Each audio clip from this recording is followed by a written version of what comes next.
allowed there. They were considered national security threats. They were brought to a Hartford court and put into a closet. The security guard said he had never locked librarians in a closet before. But there was a closed-circuit TV, and they could watch the proceedings. And what encouraged them was that the camera looked over the judge in the Bridgeport courtroom. And what encouraged them were the fact that all the benches in the courtroom were filled with librarians throughout the region, and they knew that they had support. Well, ultimately, they may not have won the case, but as soon as the USA Patriot Act was renewed, the muzzle was lifted, and they won there. That's what they wanted. And they are among the few people, along with archive.org, based in San Francisco, that can talk about being served with a national security letter. When the government made a mistake and actually forgot to redact Peter Chase's name in the library connection, reporters were calling his home, even though he wasn't allowed to talk about it. His son runs out and says, "Dad, what's going on?" He had never told his family. Like, you involved in drugs or something? And Peter Chase said, "Son, you never got that call." And he called his lawyer and said, "You know, here it's the reporters calling me. I'm not calling the reporters." And the lawyer said, "Peter, you better leave home." Now these librarians were not only gagged and muzzled, but they were on the run. But they were standing up for people of this country, for our civil liberties. It's groups of people like these, magnified many times over, that are changing history.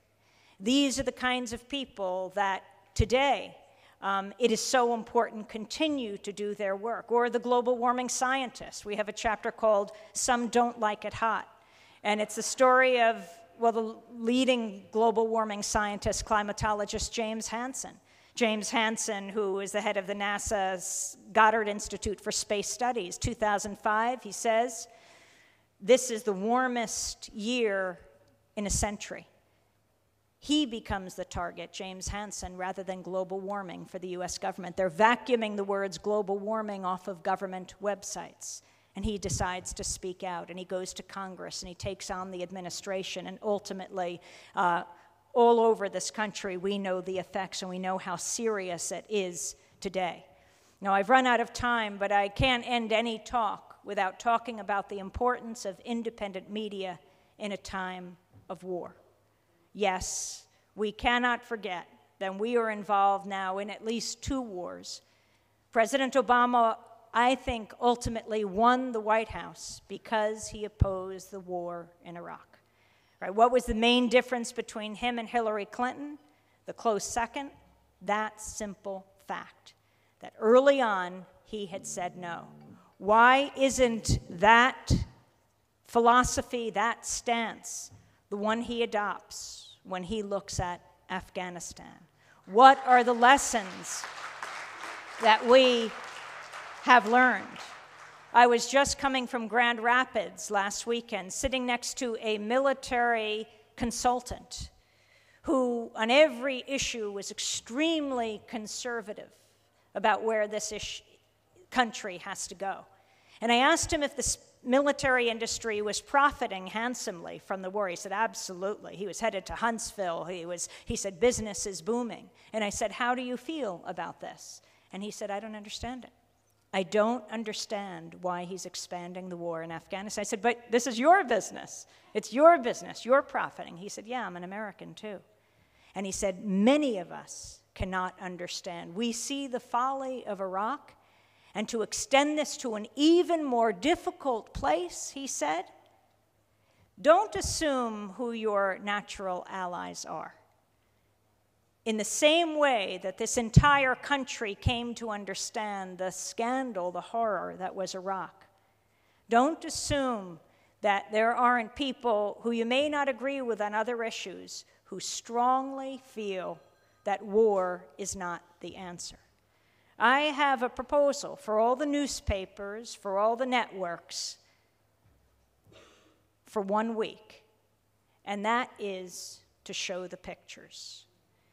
People don't even have an excuse anymore, as the Pentagon has lifted that policy of not showing the body bags or coffins coming home.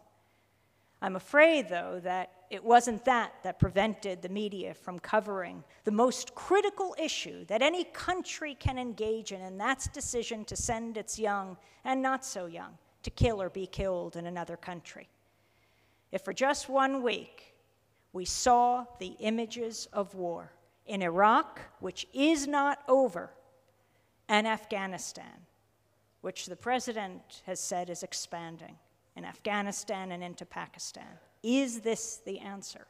If we saw the images for just 1 week, above the fold in our newspapers every day, top newscasts in the television every day for a week, the babies dead on the ground, the women with their legs blown off by cluster bombs, the soldiers dead and dying, for just 1 week, it is absolutely critical. We see, we feel, we hear, we know what is happening in our name. Americans are a compassionate people. They would say, no, war is not the answer to conflict in the 21st century. Democracy Now!